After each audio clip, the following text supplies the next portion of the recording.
Yo, welcome to another episode of Roundball, Ramble. I'm your host, Corbin Ford. You can follow me on Twitter at CorbinNBA. This is a Sports Ethos presentation, so check out Sports Ethos on Twitter at Sports Ethos Online, sportsethos.com. Listen, y'all, I'm hyped. I am pumped. I'm excited because today we have the man back after, dang near 2 years, it feels like. It's really probably been 1 year, but it's been a minute. Dear friend of the show, host of the Duncan Dynasty podcast, who's going to come out of retirement just like he will. You can follow him on Twitter at Garrett Bugay, G-A-R-R-E-T-T-B-U-G-A-Y. Like, the guy's a legend. Garrett, sir, how are you, my friend? I'm doing great. It's an absolute pleasure to be back talking hoops with you, my main man Corbin. I've missed it, and I'm ready to get going. I've missed you, man. It's been a while. Garrett's been in work. I've been horrible in communication. Anyone who knows me knows, listen, I text back once every 2 days. It's not great. But with a guy like Garrett, we talk all the time, it felt like, at least every week or so of basketball. And we went through stretches of big things in our lives, good things too. And it's been a catching up. And so seeing his face recording this show, I was like, yo, things are right again. It's like the Lakers won a championship. Well, nearly.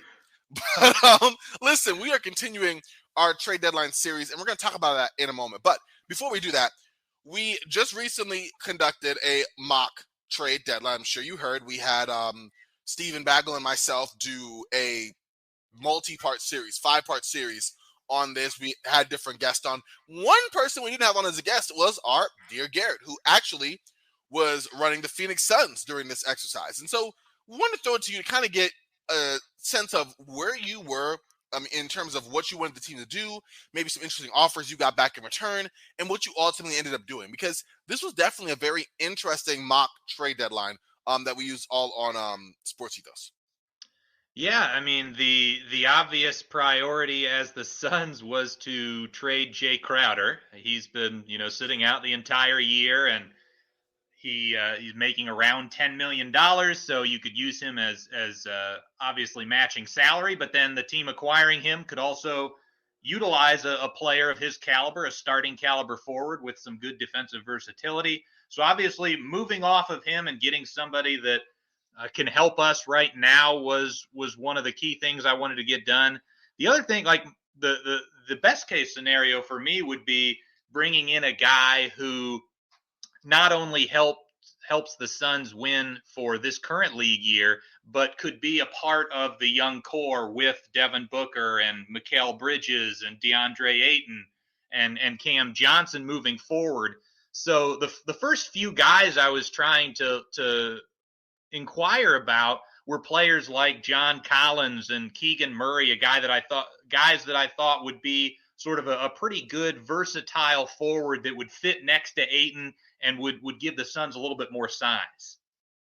I like that. Basically keeping in the mindset of building around Booker, but also, getting rid of a salary in Crowder, who should have been gone, and staying with that commitment to obviously contending. Was it difficult to evaluate players? You're like, you know what? I think obviously Devin Booker's untouchable, but like these players, I don't want to touch unless I get an offer that's going to blow me away. Yeah, I think with the Suns, the challenge, for instance, a guy like DeAndre Ayton, he to me is not untouchable because he's a good player. He's a good starting center, but he's not somebody that I think is in that upper echelon of like top 5 centers in the league that truly make just a huge difference.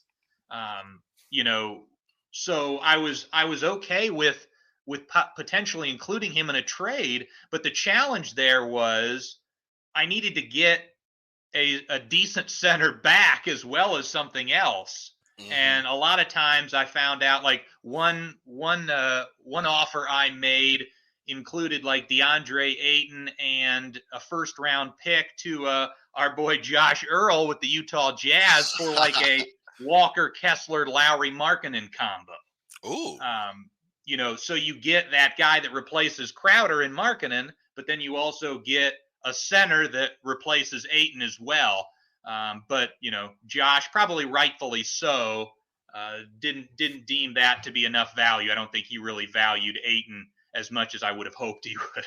Yeah, no, I feel you. I definitely get you on that. And that's one of the things interesting as well. It's like, all of us who love basketball, who do these mock trades, whether we're doing on Fanspo or ESPN Trade Machine or 2K or for me Basketball GM. Like we make these trades, they evaluate in our head is fine. It's definitely a whole different element when you have to negotiate with somebody else whose ideas may be different. It's very much more in line with what you would see out on the actual trade deadline. A team, make an offer, make a trade for a player, and you're like, okay, but if this is on the table, this is a much better offer. But in their mind, they don't evaluate the player the same way that you do, or they don't value the player the same way you do. So it definitely makes for a lot of interesting back and forth there. So ultimately, we kind of have your mission that you went into the deadline with. You kind of have a list of players that you deemed, that you wanted to get rid of, whether it was Crowder, whether you didn't want to get rid of, whether it was Booker, kind of in the middle, like an Ayton. Who did you end up reaching out to with some deals, and what did you end up kind of cooking up? So again, I mentioned I inquired about John Collins. I offered a deal, like focused on Crowder, Shamet, and Saric, and a first. And that was the other challenging thing about this exercise, and it's probably true to real life as well. But certain teams, like initially when I was negotiating with Atlanta, the guy running the Hawks said that he was interested in trading John Collins before the deadline and that my offer was the best he had, but he was going to be patient, right? And so 2 weeks goes by, and then by the end, he had made a different trade that sort of changed his team-building philosophy, and now he wanted to keep Collins. So that sort of stalled the talks that I had going there. I made an offer of Cam Johnson and a first-round pick for Keegan Murray. And that was actually declined in favor of what I deemed to be a worse deal for the Kings, where it was essentially a swap of Keegan Murray and Davion Mitchell for Kyle Kuzma. Yep, you weren't the only one who wasn't a fan of that.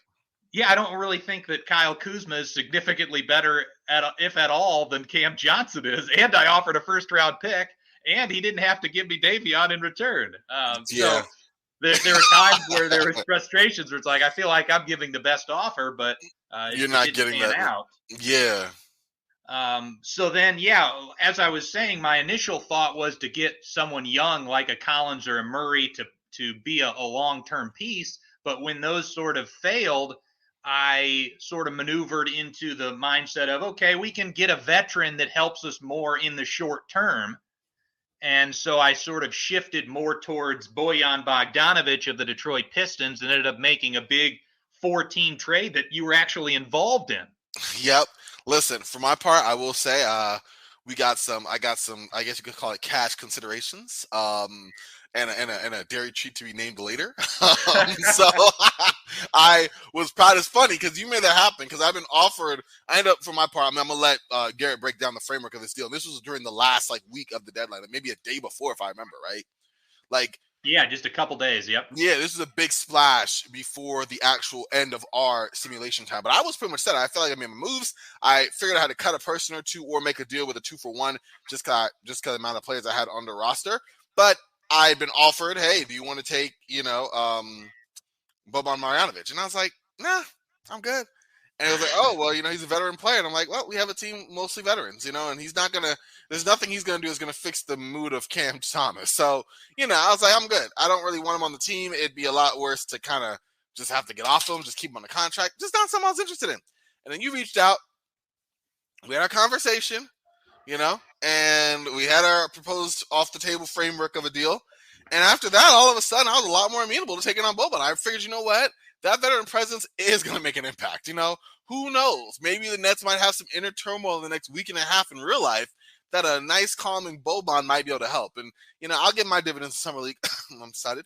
But aside from that, let's go into the actual on-the-court move that you made there in terms of that trade. Do you want to kind of detail the framework of it and what you got specifically in that package? Yeah, and first off, I'll just say that, you got not only fake cash considerations from me as the fake Suns GM, but then literal cash considerations as yes, well. I love it. That's what I was referencing, actually. No, I'm glad you saw. The cash considerations are a wink, like real deal cash considerations. Now, listen, no money. There was no tampering here that you know of. But aside from that, I'm just gonna say it rhymes with chocolate covered, and that's all I'm gonna say. but yeah, so I was initially in a 3-team team framework with Detroit and Milwaukee, where Milwaukee would get Jay Crowder, I would get Bojan, and then Detroit would get a first-round pick. And I was looking at that, and I'd also gotten an offer from Steven as Miami of Caleb Martin and Dwayne Dedman and a couple of and some picks on top of that. And so I was thinking to myself, well, like, I could throw a first and just get Bojan, or I could kind of work both of these teams and get a little bit more than just that. Clever. Ultimately, like the two trades I kind of worked out that ended up melding together in that 4-teamer was with the first one was trading Jay Crowder straight up to Miami for Caleb Martin, and then I negotiated it be Haywood Highsmith as the other salary filler instead of Dedman, because I'm a little higher on Highsmith actually, contributing to the Suns. That makes sense. And then for sure. I got Miami's 2028 and 2029 second-round picks. So, I thought that was, despite the fact that Caleb Martin as the best player coming back maybe wasn't the best offer I got straight up for Jay Crowder, I thought the value with Highsmith and a couple of seconds was about as good as I could do there. Mm-hmm. And then I also made a deal with Detroit where I sent Dario Saric and Landry Shamet plus my 2023 first-round pick, top 4 protected all the way through 2028, and then it becomes 2 seconds. And then I received Bojan Bogdanovic as well as the Pistons' second-round pick. So wow. I got picked like 31 or 32 in the draft. So it was I kind of used the same framework that we saw in that Toronto-San Antonio trade with Thaddeus Young, where it was essentially Toronto trading their first and moving back to San Antonio's second-round pick. So, I thought that was worth it. It's not as if I'm giving up a full first-round pick for Bojan because I'm getting an elite second in return. I like that. That does make sense in terms of how you kind of managed the draft capital and the valuation of that and what you're willing to settle for. So, or what you're willing to accept, rather, to kind of make this team there. So what is now your final, let's just say, rotation post deadline? Yeah, so the starting lineup is the same. It's still going to be Chris Paul, Devin Booker in the backcourt, Mikal Bridges, Cam Johnson in the front court, and DeAndre Ayton at center. But we've upgraded the backup forward position significantly. Our 6th man now is Bojan Bogdanovic, which is a huge step up. I think one of the weaknesses of the Suns' offense in recent years has been their lack of getting up 3-point attempts. And that's something that Bojan he's not shy. He gets them up and he hits them at a high rate. And he also brings a little bit more of a, that was another thing in that series against Dallas last year where Phoenix's offense just kind of, came to a halt, was that once Dallas sort of figured out all of the sets and the actions that the Suns were running, they just needed someone other than Devin Booker to create a shot. And Chris Paul wasn't playing well towards the end of that series. So just having another guy in Bojan who can create his own offense as well, I think is pretty valuable. And then, we've got Caleb Martin, who brings some two-way play as well. Haywood Highsmith brings another quality sort of 3-and-D player to the roster. And we still have, of course, Cam Payne and Damian Lee. And we now have sort of a 4-man unit that we can use as a backup 5. If we want to play small, we can go with Torrey Craig. If we want somebody that's more a bruiser, we can go with Day'Ron Sharpe, who is the acquisition we got from you in that 4-teamer. Yeah. And then we still have the guys we've been using in Biyombo and Jock Londale there. So, and then another minor move I made after this was I actually picked up Raul Neto as the Cavs dropped him. So got another steady, consistent backup point guard there in case Payne is injured or just not performing well. I like it. I think that you definitely bolster that bench unit. I think in addition to the lack of 3-point attempts to get up, it's rather a punchless kind of bench, lack of offensive juice out there. Now you have a guy who can play alongside, your starting backcourt, can kind of carry some second units at least for a few minutes at a time. Definitely agree with that. And you do have a little center platoon, and we've seen, at least for the most part, from Chris Paul up until this year, and maybe even a little bit with it, that, if you're a big man who can roll the basket somewhat, he'll make you live. He'll make you a living. He'll get you a contract. We've seen lesser talents, feast. There's no disrespect to Biyombo, but like Biyombo's looked like a very good starting center. At least on the offensive end, playing alongside Chris Paul. You roll hard, he'll find you. You finish well, it'll happen. So definitely think you did solid there. My last question. I mean, I kind of feel like I already know the answer to this, but like I was mad that I think it might be the same one. I proposed a trade for Royce O'Neal for Keegan Murray that almost went through, and I was like, well, here I am. Let's do it. Waited an hour or so, didn't happen. Now, mind you, Kyle Kuzma for Keegan Murray probably makes a lot more sense than Royce O'Neal for Keegan Murray. So I'm not that mad at it. I'm just mad that I was so close to getting a deal that I never would have imagined possible, and it didn't happen because that makes zero sense. But in your case, what was the most frustrating deal for you? The one deal that you're like, dang, like I don't understand for the life of me why this didn't happen. And then I want you to get a little twist. Why do you think it didn't happen? Well, I mean, this is a boring answer because you're just talking about it, but my offer of Cam Johnson and a first, I think, is way better than your offer of just Royce O'Neal. You know what? Straight up. Well, don't throw me in. No, I'm playing. You're right. I can't lie. And it's far superior in my mind than what he accepted, essentially. I think it ended up becoming like a 3 or 4 team trade, but the initial framework, the initial accepted deal was just Davion Mitchell and Keegan Murray for Kyle Kuzma. Mm-hmm. And I just, for the life of me, can't understand how that's a better offer than Cam Johnson at a first. The thing that was so appealing about that for me was not only, obviously if you're swapping Keegan Murray for Cam Johnson, I don't know if that really makes the Suns significantly better or worse this season. Even though I think Keegan Murray has shown to be a pretty quality rookie in terms of, I think he's hitting over 40% of his threes in recent weeks, but the added versatility that he brings compared to Cam Johnson, where he gives you more size. I think eventually Keegan Murray will be able to play some backup 5, which I think would have some value. And,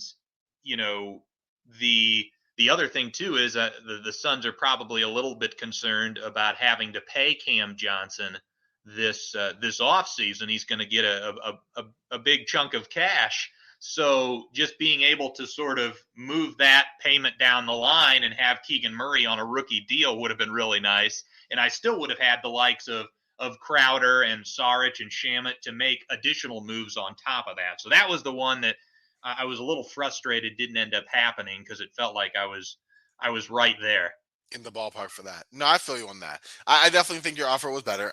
Listen, I didn't expect my offer to be on the table to begin with, but again, my GM that I was negotiating, it turns out the same GM valued Royce O'Neal a lot more than he valued the player you had. And that's the reasoning there. I've made trades, in video games that like, oh, why would you do that? I love taking a team like the Nuggets and trade Nikola Jokic. Why would you do that? Listen, he's okay, but if I have a chance to give him a league monk and a bunch of firsts, then I'm gonna do that. No, I'm kidding. But I've done that. Like the way I play, the way the way you evaluate players for better or for worse is different. Everyone has a different. Tommy Shepard loves building around Bradley Beal, who I compared to Caron Butler on a recent podcast. And if you look at statistical profiles, like it's not similar. Anyways, point being, it just depends on who you value, the star, who you think is the player that you want, that sort of thing, and how that factors or colors your perception of another offer is really interesting. So all in all, I mean, did you have fun doing it? Are you going to have any notes that you learned this year that you'll take into next year? What are your kind of takeaways from it?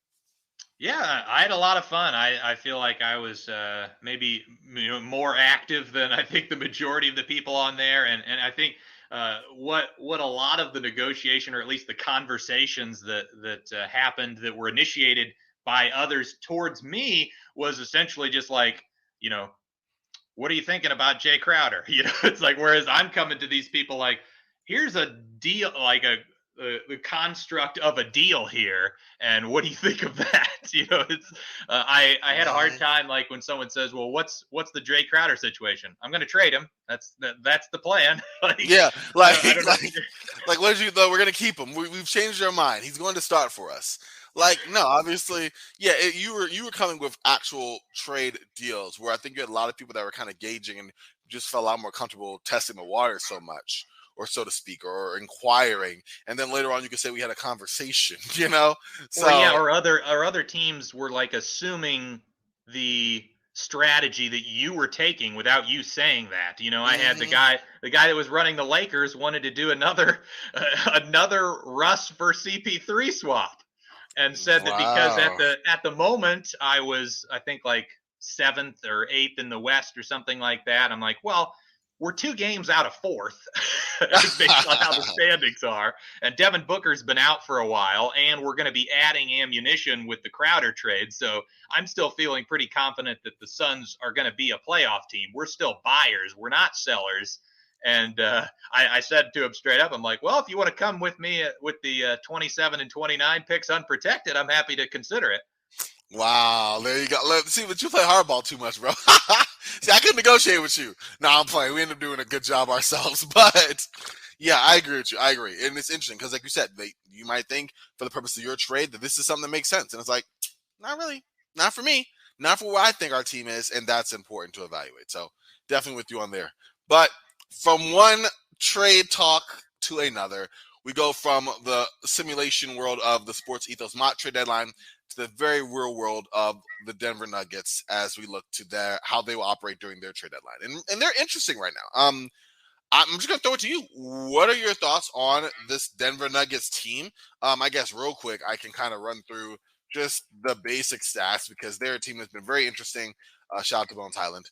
I'm sure we'll talk about him. But they've been a team that's been very interesting of late. The Denver Nuggets currently are number 1 in the NBA Western Conference at 36 and 16. They are first in offensive rating, 15th in defensive rating, and 3rd in net rating.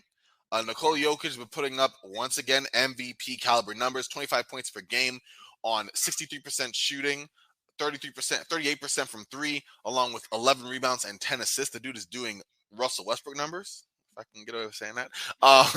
Jamal Murray seemed healthier in his return to form, played 44 games so far, 19 points, 4 rebounds, and 5 assists per game. I thought Aaron Gordon should have been given all-star consideration. It was just a very, very deep West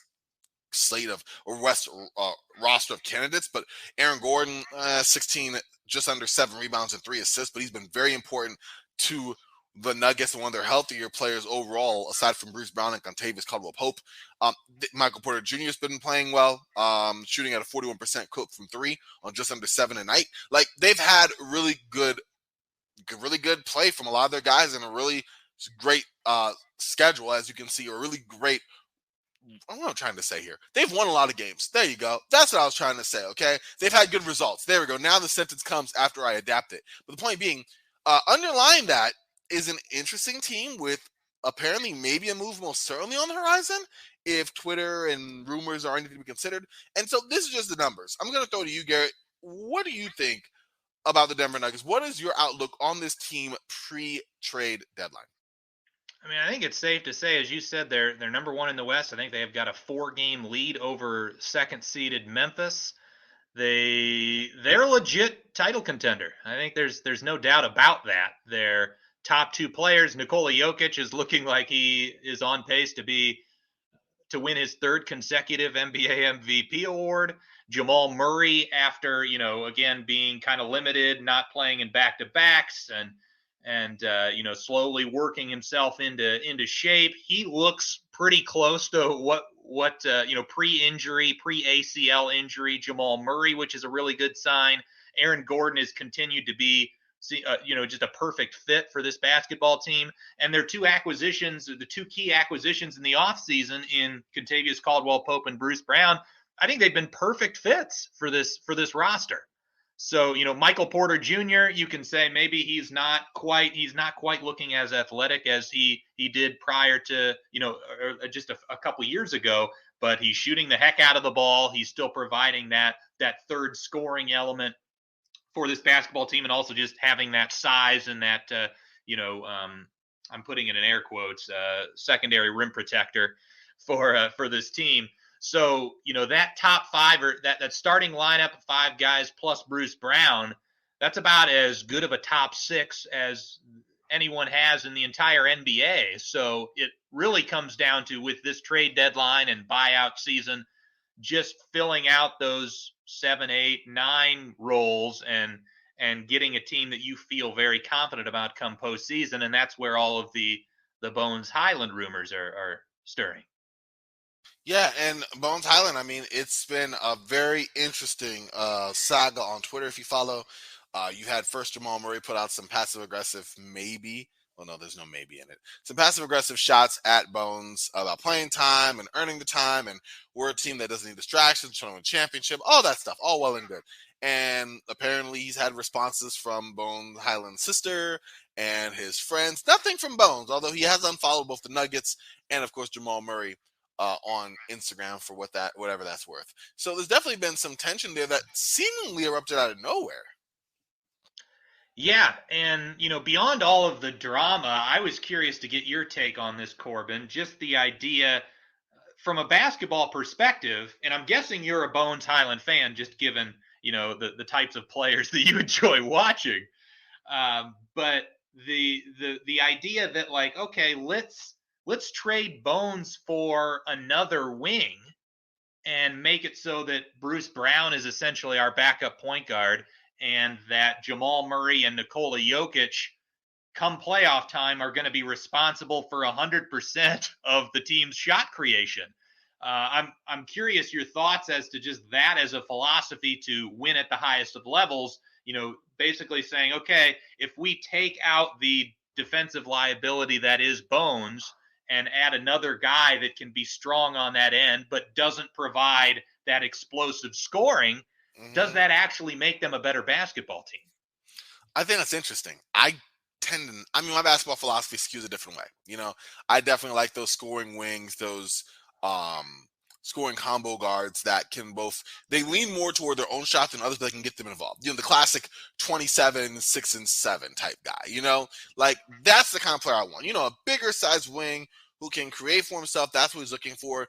Playmaking from the 5 spot's nice. I like my bigs to be able to play defense, be able to space the floor for sure. If you have a little passing as well, that's not bad. But to play out of it exclusively, I feel like it needs to be a top tier, which Nikola Jokic is. Like, God at that spot, right? Bruce Brown is a guy who I think is good, but I think some of his offensive creation skills, while adequate, are nullified by his spotty shooting and lack of offensive threat on his own consistently. Like he is a guy who is very dependent on others to create shots for him. And now you're asking for a guy who's dependent on others to also create shots for them or in conjunction with your playmaking 5. Yeah, I think the theory would be he's the backup point guard in the sense that he sometimes brings the ball up the floor. Yeah, and that's when Jamal Murray's out, whereas he'll always probably be paired with Jokic. So in the half court setting, Jokic then becomes your point guard. I think would be the idea of just erasing Bones entirely from the rotation. Yeah, and even if you do that, I mean, we've seen a lot of that action run with KCP this year, right? More ball handling responsibilities for KCP than ever. Normally he's running off the screens, down screens, all sorts of things. Like that's what he normally does. So this has definitely been different for him. But again, KCP's at least a threat on ball. I mean, a threat to shoot the ball. You got to stay on him. He could do some simple offensive reads. I don't think his creations of the Bruce Brown's creation skills are that much better than KCP's. But at the same time, I mean, he's adequate. So I agree. I get you. I just don't know if I'm like, hey, we're trying to win championship. Bruce Brown, like you're a backup point guard. Like I think Bruce Brown can do it. Break glass in case of emergency, but not emergency that you started. You know what I mean? And so I think that is what I think is the issue in my opinion. Yeah, and I certainly understand that. My other concern, if you just if you trade, and we can get into some of the options for guys that they might trade Bones for. It's kind of tricky because they don't have a ton of like matching salary, especially if you say that the starting lineup plus Bruce Brown are kind of off the table as far as trades. Mm-hmm. There's not any of those mid-tier salaries to offload. Yeah.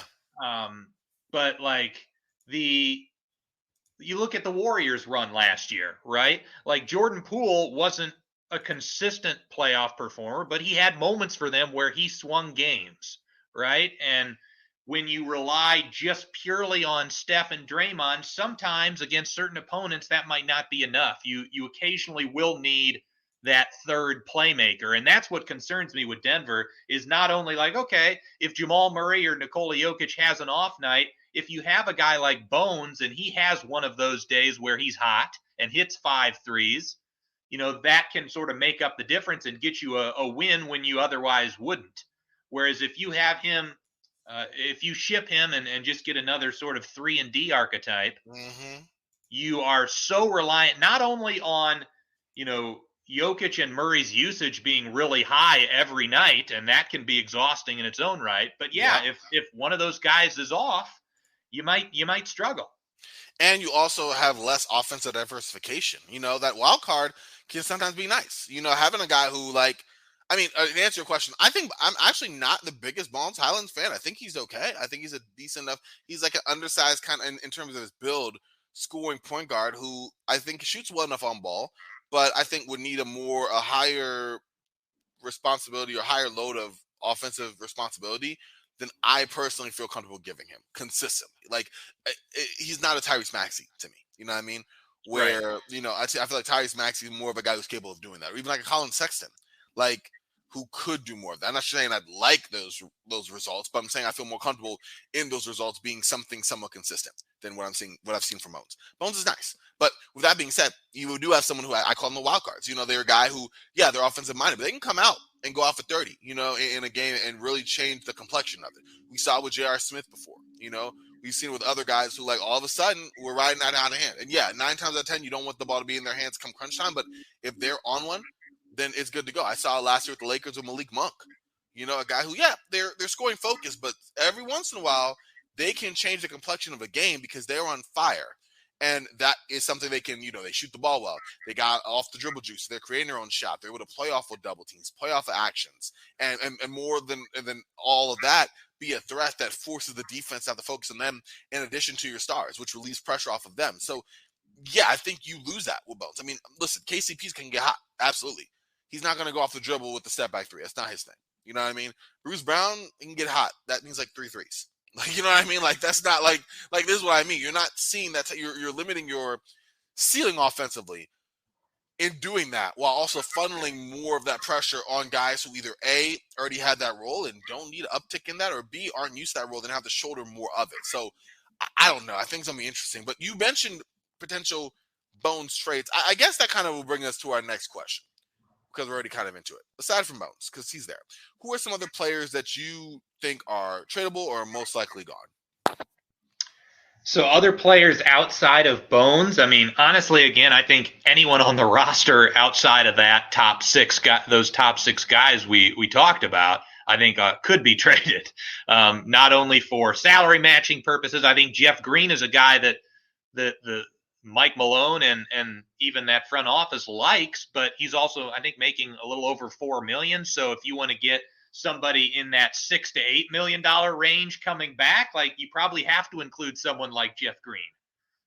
So there are certain guys that I think are more likely to be traded just because of the contract situation, but the options get kind of slim fast in terms of who you can even bring back if you're limiting it to guys that make basically $8 million or less. I agree. I mean, you kind of made it pretty simple. In fact, we can kind of skip the next question, which are players that, are untradeable or untouchable, because for the most part, out of their top 5, and well, I'm thinking who else would be there. Pretty much their starting 5, right? I mean, I would say Jokic and Murray are in their own tier as far as being untouchable. And then you've got the rest of the starters in Gordon, KCP, and Michael Porter Jr. as well as Bruce Brown. Those 4 guys are unlikely, I would say, to be traded because they're key parts of this team and they fit well. But yeah, I think I have one trade that involves one of those 4 guys that. Oh wow. Just as a fun exercise, I thought I would do one that would get you a little shocked. I like it. I mean, listen, without further ado, let's go into your favorite trade packages for the Nuggets. Let's break down the fun. Let's break down the trades. These next 2 questions are my favorite, both what you like and what you don't like. So let's kind of go into what you like about these squads first, or what trades you like for them. Yeah, so I'll just get into the crazy one. I don't think this would happen, but it's It's fun. So there's obviously been a lot of rumors with Toronto and what they're doing, given that they're under 500, and they've got a couple of players that maybe don't fit the time range of like the Scotty Barnes sort of era that they're trying to usher in. But one of the guys also that is just a few years older is OG Anunoby, who's been talked about quite a bit. So I've got a trade where the Nuggets would acquire OG. The idea behind it would be Michael Porter Jr. and Bones, as well as a first round pick to Toronto for OG Anunoby, Kem Birch, Otto Porter Jr., and Malachi Flynn. Okay, run that by me one more time. I got the framework of the major pieces. I just want to get the other guys as well. Yeah, so Denver would be sending out Michael Porter Jr., Bones Highland, and a first-round pick to Toronto in return for OG Anunoby, Kem Birch, Otto Porter Jr., and Malachi Flynn. I like that. So if you're Toronto, you're selling yourself on a reset, both at your guard position and a nice scoring forward in Michael Porter, who I think fits a lot better for that team. They need Porter's offensive skill set a lot more than they need OG's. They need a guy that can just shoot the lights out and defenses fear. Yeah, and again, he has kind of that wild card factor. If someone can get hot, create his own shot in a way that OG just can't or doesn't. It hasn't shown as of yet. So I agree there. So that kind of takes Toronto out of the way in terms of that, because now I'm going to focus on Denver. What do you think this trade obviously gives you between OG Anunoby and these other pieces to the Nuggets? So I think the biggest thing would be that if their goal is to just be better defensively around Jokic and Murray, I think OG gives you another elite defensive option to pair with Gordon, to go along with KCP and Bruce Brown. You can pretty consistently put three guys around that star offensive duo that are elite defensively, and makes them a team that I think on both ends would be really tough to deal with. I do like that. It does give you that versatility that you don't usually have. I mean, the Nuggets have versatility, but gives you the versatility in a different type of way. So I definitely agree with you there. And OG Anunoby being a prime defensive stopper, you have your Paul George, you have your Kawhi Leonard, your LeBron James, your Anthony Davis. Like, I wouldn't necessarily put OG on Anthony Davis long term, but the point is OG can play on all of those guys. So that is something that is potential there from that side of the floor. Offensively, listen, playoff Jokic, spot up, knock down to three. He's shooting like 35, 36%. It's not bad at all. Definitely think that's something you can do as well. So I like that. I like that trade. What other stuff you got cooking? That's the big one. Yeah, I mean, that's the big one in the sense of moving a player, Michael Porter, who I think is going to be untouchable. For all intents and purposes. The other ideas I had mostly just focus on Bones-centric deals. And, we saw some, or I just listening to some of the low post recently, a couple of guys that he floated in possible deals surrounding Bones would be to the Pelicans for Najee Marshall, and then also to Portland for Nasir Little. I'm curious what your thoughts were on either of those, but that would be exactly what I was discussing, where you're trading the kind of inconsistent but point guard, that shot creator that has a lot of potential, for maybe a steadier 3-and-D wing. I like it. I feel like both those guys are maybe more 3-and-D than theory. I mean, both are shooting solidly this season, if I remember. But just in general, I mean, both of them have like Marshall and Little don't have that type of track record. It's just the player that they most likely seem to be. And again, both those guys aren't guys. Again, you have to build a lot of your trust in the playmaking responsibilities of both Murray, Jokic, and Bruce Brown to a lesser extent. You know what I mean? And what Aaron Gordon brings you, he's been an underrated playmaker as well, but like simple reads, but still, because you're not getting it from those guys, and at the end of the day, I think that works regular season wise, but there comes a time where the playoffs where they're able to limit that for the most part. They're able to mitigate that for the most part. And you're getting guys who don't want to say streaky, they're just not consistently very good shooters. So I could see where, you have all these wing defenders who offensively could just stay home on, make life difficult for Jokic, and then now you lost your one shot creator who I would try to seek a little bit more for in return. So I like it, I guess. It's a safe pick. It definitely bolsters their defense, but I think it limits their ceiling so much on the offensive side of the floor, especially once it shrinks on playoff time. Yeah, and I understand the Nuggets sort of desire to have this year be the year, right? Because you've basically lost the last couple years of Jokic MVP level seasons because of Murray's injury, right? And you never know what's going to happen in the future. Right now, this team seems like a title contender, and they're healthy. And you probably can't retain Bruce Brown next season, so that's another reason why you would have a sense of urgency for right now.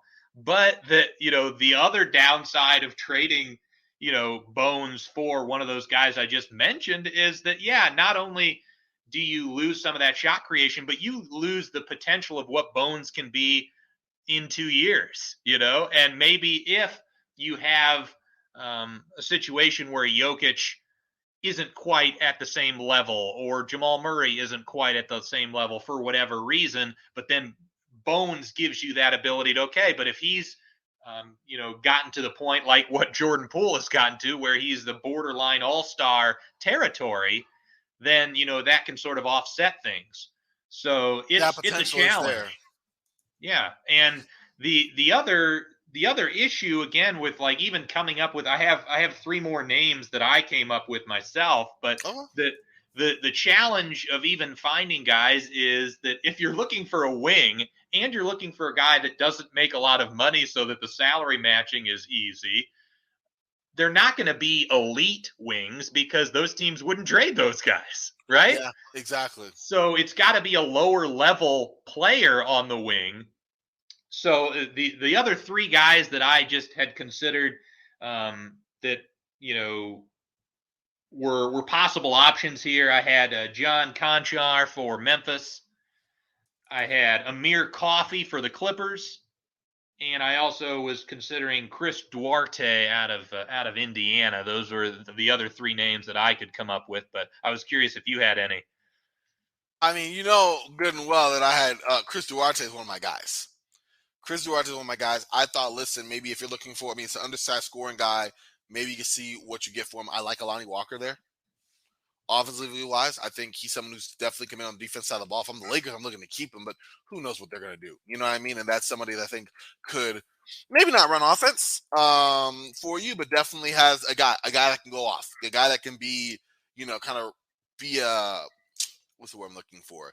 The wild card I was bringing up, Yeah, but being the wild card while also being a little bit bigger, which I think the Nuggets are trying to go for here. Exactly. I mean, I doubt. Who knows what Brooklyn does? But maybe Seth Curry type. Seth Curry's undersized a little bit, but he's somebody who could marginally play the point guard position while being a guy who can create his own shot. At least he's usually getting into a jumper, but he can do that, and he spaces the floor as well. And defensively, he still is capable. And I think that's another play I'm looking there. I'm definitely skewing more offensively.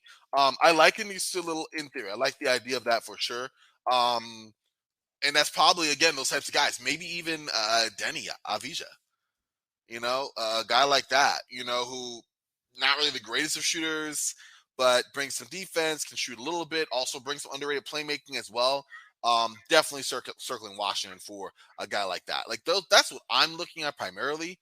I don't know if a Jay Crowder gives the help that you need. He should be easily attainable, but obviously haven't been grabbed yet. We're not sure what, they're actually like what exactly the Suns are looking for in terms of like a first round pick, a young player prospect, but like that could be something you do if you want to do Bones Highland. Another one I like, I like it sort of is I've seen this a few times, but Bones for Nas Reed. I think that definitely supplements your big man position. I think it's a wait. Like why would Nas Reed want to be there? Because he wants more time. He's playing behind Rudy Gobert, and then now he's playing behind Karl-Anthony Towns. Not Karl-Anthony Towns. Playing behind Rudy Gobert and Karl-Anthony Towns when they're healthy. Then playing behind Rudy Gobert, and now he's going to play behind Nikola Jokic. I don't think that makes a whole lot of sense to me. But offensively, I can see a fit of a guy who could play the 5, play the 4, space the floor, rebound, like that sort of thing. I just don't know for the player why he'd be like, yeah, I'm going to stay here. And if you're trading Bones for a guy who could leave, not sure that's a great idea. Yeah, and even some of the names you mentioned in Jay Crowder or Seth Curry, like again, I think the salary matching becomes difficult pretty quick for them. And I'd even considered like a deal where, if Denver's trying to figure out their backup center position, like bringing Mason Plumlee back, who was a good fit, and they can still run a lot of those same dribble handoff options, even though he's nowhere near the player that Jokic is. But they can Mm-hmm. at least continue the same offensive style with him as your backup center, which I think is beneficial. But Yeah. he's making around $9 million, and that gets difficult to match. That's a nice So fit. I do like that. yeah, I mean, I'm sure there are people that and the Denver front office can probably figure out ways to get that to work, but that's something that they could consider. But yeah, it's all kind of tough, and it all just goes back to that original question that I posed, that is getting rid of Bones and not really replacing him in terms of that shot creation and that explosive scoring ability Good idea. for another wing, does that actually make you better? Because, frankly, I think if if that top six isn't healthy in the playoffs anyway, I don't really think they're going to go anywhere. They're going to go all the way anyway. So it's a really interesting sort of conundrum that they have there in Denver, and it's a situation where you'd think it would be relatively easy to upgrade because, as I said, that top six is good. It should be the easiest thing in the NBA should be to upgrade your 7 through 9 spots. Yeah, fill in the margins. And sometimes you're right, especially since this fit is so unique. You have a point guard who's really more of a shooting guard. You have a shooting guard who's more of a stationary small forward, right? Your center is really your point guard, right? Like it's the format. Your power forward, actually, Aaron Gordon's probably the most quintessential, power forward in the league right now. Not the best shooter, but definitely puts the power in there. Versatile, can switch defensively. Like he's probably the one guy who is fitting the role as traditionally slotted, right? At least traditionally slotted in the modern NBA, right? But everyone else is playing a role that's like a hybrid position. And so you're right, like your top five mesh together in a unique way, but finding that 6 to 8 that not only are an upgrade on the players already on the roster, but also fit playing off of the other guys, what's going to make most interesting. So I agree with you there. There's always, every time that you have a trade package you like, and you're like, you know what, that could work for everyone. That's a good idea. Like this is something that I think pleases, both parties, or at least I can sell it as one that does. You always get trades that don't. So I've asked you, what are your least favorite trade packages you've seen, that you've heard? I mean, I haven't actually said, Russell Westbrook for Jamal Murray or anything, but like what's one like that you looked at? You're like, I don't like that at all. That's not really one I think is a prudent decision. I mean, it largely revolves around Bones again. Like if you're not getting a guy that if you're trading Bones for the equivalent of a 10th man, even if that guy is a more valuable position, I just don't really like the theory of that. And again, I understand the hesitancy of them saying is Bones really ready to be a 15 to 20 minute per game guy in the postseason? Like there are legitimate question marks about that, especially defensively. That watching that Philadelphia Denver game where Embiid just went nuts. There was a play in that game where the Sixers had the ball on the sideline with one on the shot clock, right? And Bones was guarding the minivan. And they just had him run around the perimeter, and Bones just lazily, wasn't staying attached and just lets him catch it and fire up a three, and he makes it as the shot clock expires. And I can see how, Mike Malone, that just drove him crazy, Yeah, right? of course. And those plays like that drives him crazy. So I understand the idea behind it, but again, given the restrictions with Bones and what he makes, he's around $2 million. So it's hard to match a salary of a guy that plays a more valuable position, and the teams you're trading with, they know that you want a guy that plays a more valuable position, right? And like I was saying, if that guy makes $2 million and he's of similar quality as a small forward as Bones is as a point guard, why would you make that trade? Exactly. And therein lies the issue. You're right. If it's a marginal move at best, what are we doing here, right? Yeah, and again, not only if that just makes you 1% better this season, is that worth, trading the upside of Bones in 2 or 3 years?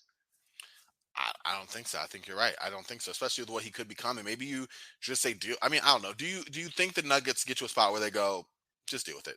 Like, this is what it is right now. You're gonna be okay with it. We have a chance to win a title. We'll explore moving in the off season.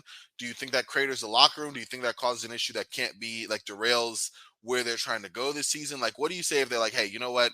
This is just where we are right now, and this is the best thing to do.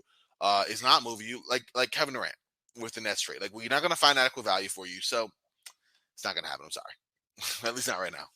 Yeah, I think the Nuggets culture that, Malone and Jokic in particular have established there, I think it's strong enough, it's good enough that I wouldn't really worry about that. I think their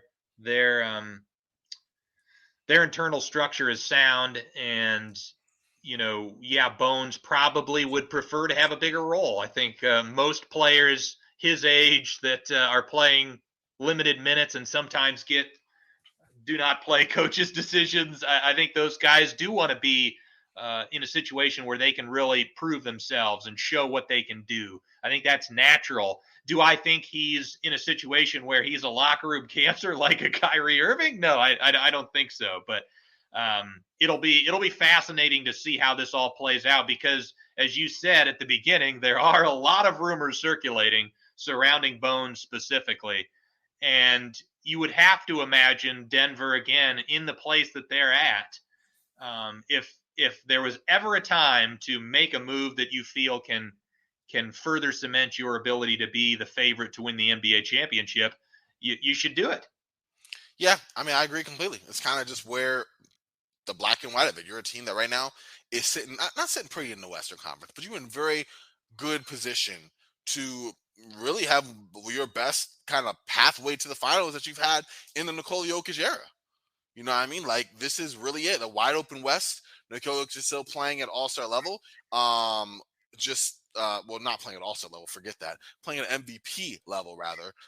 As healthy of a season as you're going to get probably for right now between Jamal Murray and Michael Porter Jr. You have role players that fit right now that might not be available. See Bruce Brown next season. So you're right. This is kind of the path you should go is to take advantage of that and make a move that's going to make you better.